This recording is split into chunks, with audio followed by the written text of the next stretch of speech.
Hello everyone, welcome back to The Budget Sportsman, and thank you for joining me on today's video where I am going to be reviewing this Smith's electric knife sharpener. It's very budget friendly, but I'm going to tell you right off the bat, I think on this one you should take a hard pass and save your money for something a little bit better. Now, I normally don't do negative product reviews.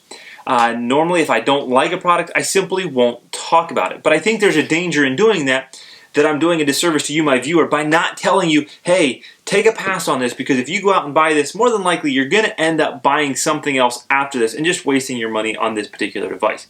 And let me go ahead and tell you why. But before I do, I want to give you some background to why I even picked up this device for testing and review anyways.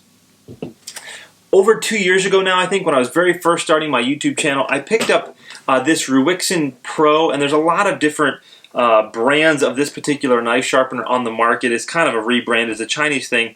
But I've actually had some really good results with this. And basically what it does is by adjusting this knob over on this side, you can raise and lower the back end of this rod, which basically changes the angles. You can do an infinite number of different angles. You can get the angle just perfect for the bevel that's on your particular knife. Then you clamp your knife in over here, and you get a perfect bevel as you move this. Now this needs oiled up a little bit, but you basically can slide this across your knife blade and get a really good, nice, sharp edge. Now I have had some really good results getting knives paper cutting sharp and even shaving sharp on this. It does take a good bit of time, and that's one of my biggest concerns, is that it takes a lot of time to get a good sharp edge with this particular method, but it does work. And this is only about a $20 knife sharpener. Beyond the problem of time, my other big problem was that the stones that came with it, you probably won't be able to see this on video, but they got a belly in them super fast. As you would be sharpening your knife, you would just see stuff falling off this stone. It really, I think it's probably a pretty poor quality stone, and just got a really bad belly in it.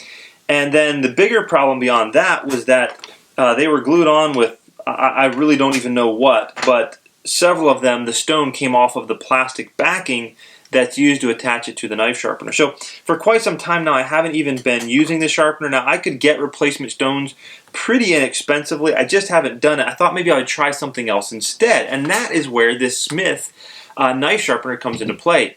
About a week ago, I was in Walmart, and this particular knife sharpener, I had never even heard of it before, but in Walmart it's normally $28, and it was on clearance for $17.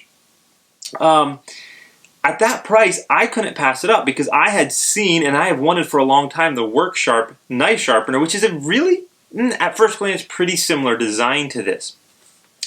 So I thought for $17, the Work Sharp is $60, $70, $80, depending where you find it.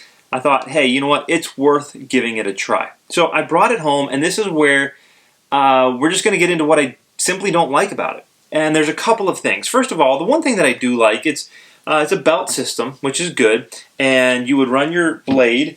Let me just find a blade here to show you. You would use the angle guide here. Put your knife up against that angle guide and pull your knife through with the machine running to theoretically give you a nice sharp blade. The first thing that I don't like about it, which I knew buying it but I was okay with, is that it only has a 20-degree angle. So you're only going to be able to put a 20-degree bevel or angle on your blade. For a lot of your hunting knives, that might be okay. For some of your kitchen knives, that might be okay, though. If you really want to get into fine cutting knives, you're probably going to be at a 17-degree angle, and for some bushcraft knives, you might be at a 25-degree angle. So it only has that one angle, though it does have a second angle down here, which is, I think, a 60-degree angle or 65-degree angle, which would be for sharpening scissors. So that would be your 65-degree angle down here. Is that a deal breaker to me? No, not really, because for the most part, I'm not that picky about it. You know, a 20-degree angle is pretty happy, medium, middle of the road kind of angle that I'm going to be fine with. So I'm not too picky about that, but it is a bit of a concern. It does come with 3 different sharpening belts, which are pretty easy to change. This one here is super aggressive. I've not even used this one at all yet. This is an 80 grit. I'm just going to tell you, this is going to take some serious metal off of your knife in a really big hurry, and I would just throw this away as soon as you get out of the package. The next one is 240 grit. This one is also fairly aggressive. I found that it took a good bit of material off of my knife blade pretty quickly. And so I'll get a little bit more into that in a minute. And then the last one is a 600 grit. Again, this is going to come down to one of the negatives of this particular knife sharpener is that I have just simply not been able to get a really good result out of this knife sharpener. Often after running my knives through it, I can't even cut paper. And I think one of the problems is this particular fine belt here is rated at 600 grits. If you look up the belts for the Worksharp sharpener, their fine belt is 6,000 grit. So you're going to get a much better hone on that blade with that 6,000 grit than you are with this 600 grit. Now, you may be able to replace this and get a better grit, but this is only the start of my concerns. As far as putting the blades on and off, it is really quite easy. There's a little lever right here. You push down till it locks, which it's already locked down, and then you just feed. I'm doing this backwards, but you just feed it over top like that. Once it's over, you push this button, and it snaps up and tension on the belt. So really quite easy. I don't have any complaints about that. So now let's get into the biggest issue I have, because like I said, I've not been able to get good results with this knife sharpener, but I think honestly, with a little bit of practice, maybe trying to find a different belt that would be a little bit finer grit, I think you could get some good results. But here's my #1 complaint and why I don't think you should buy this knife sharpener. So I got this knife out of my wife's kitchen drawer. It's a pretty cheap knife. She didn't care about it too much. I thought it was a good one to practice on and just see how it works out. And immediately I determined what one of the biggest flaws of this knife sharpener is. Let me show you. So on the front of this knife sharpener, you have these two little wheels that are to guide your knife through the sharpening surface there. And you can see with this knife right here, I'll show you on the other camera, that it has this little cutout here. And basically what happens is if I put this knife in all the way and then move it down, maybe let me turn this so you can see it, basically that roller will go behind the cutout of that knife, and now I can't actually pull that knife backwards to sharpen. So in order to alleviate that, I've got to roll up and put that on top.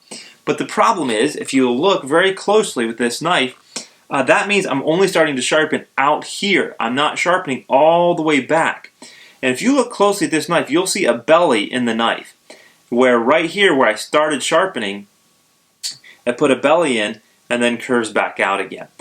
Alright, so let me show you this knife now, which is my one of my hunting knives, and I've got a really major problem sharpening this knife as well. This knife has a finger guard, and let me show you what happens with that finger guard. You can see right here that if I go in all the way and push my knife down to sharpen, that finger guard is behind that wheel and I actually can't pull the knife out. If I go with that finger guard up on top of the wheel, now my knife is up too high and it's not even hitting the sanding belt. If I go behind the wheel, now it's down in there properly, but I have the same problem that I had on the last knife, where that back, probably 3/4 of an inch, is not really getting sharpened. And as careful as I tried to be on this knife, right in here I am getting a little belly again. So again, super disappointing. I'm not actually sharpening back here, and I'm getting that belly. Now, the one knife that I had kind of marginal success with on this knife sharpener was a butter knife. I don't know if you would remember this if you happen to watch the video of that Ruixen Pro sharpener. I actually took this from a regular, just blunt, dull butter knife to a knife that could slice paper pretty easily and even do a little bit of shaving on my arm with that Ruixen Pro. I ran this through the knife sharpener, the Smith's knife sharpener here, just to do a little bit of touch-up. It worked okay. I was able to slice some paper with it. This is probably the best result that I got. But it's a very straight, flat profile. It's kind of a very even curve to the blade. And the way it's designed here is I can pretty much get it all the way in there. I can get it right up to like right about there. And that's pretty much sharpening the entire cutting surface of this blade. So if you're cutting or sharpening butter knives, this knife sharpener will probably work just fine for you. Alright, so kind of to wrap up the video here, as I mentioned, I haven't gotten amazing results from this. I watched some videos of guys who said they were getting really good results. I haven't really gotten that. I think some of that could be learning curve, but honestly, that's not the reason why I'm telling you that you shouldn't buy this knife sharpener. It's not the reason why I will not put any other knives on this knife sharpener. The 3 knives that I just showed you are the only knives I've used in this knife sharpener, and they were the only knives that I ever will use in this knife sharpener because of that belly it's putting in every one of my blades. And the issue is, if you watch some of the training videos for the Worksharp knife sharpener, they will actually tell you that you can cause a belly in your knife if you start the machine and then stick your knife down in. What they tell you to do is put your knife down in, get it in position, then start the machine and start pulling through at the same time. Well, I tried to do that, but I honestly don't believe that this belly is being caused by that issue. I believe the belly is being caused because I'm not sharpening. And when you put that medium grip belt on, it's going to take some material off. So if you put the that medium grip belt on and you only start here and you grind all of this without grinding this last little bit, you're going to have a weird and wonky contour there on your blade. And that's the reason why I think this knife sharpener is not for me, and why I'm suggesting that it probably isn't for you as well. For me, $17 or even regular price $28 is a pretty good deal if this would have worked as expected. But unfortunately, I think there's some really major, just basic design flaws with it. Anyways, if you think that this might be for you after all of that, and maybe the profile of your knife isn't going to be an issue, then go ahead and go down the link in the description. I'll leave an Amazon and Walmart link so you can go check it out, at least read the reviews and see it for yourself. And let me know down in the comments, do you think I'm crazy? Is this user error that's causing this problem? Or is it actually a design fault? Go ahead and let me know down in the comments. Hope you enjoyed the video. If you did, leave me a thumbs up. Go ahead and hit that subscribe button. Until next time, remember to get off YouTube and get outdoors into God's great creation.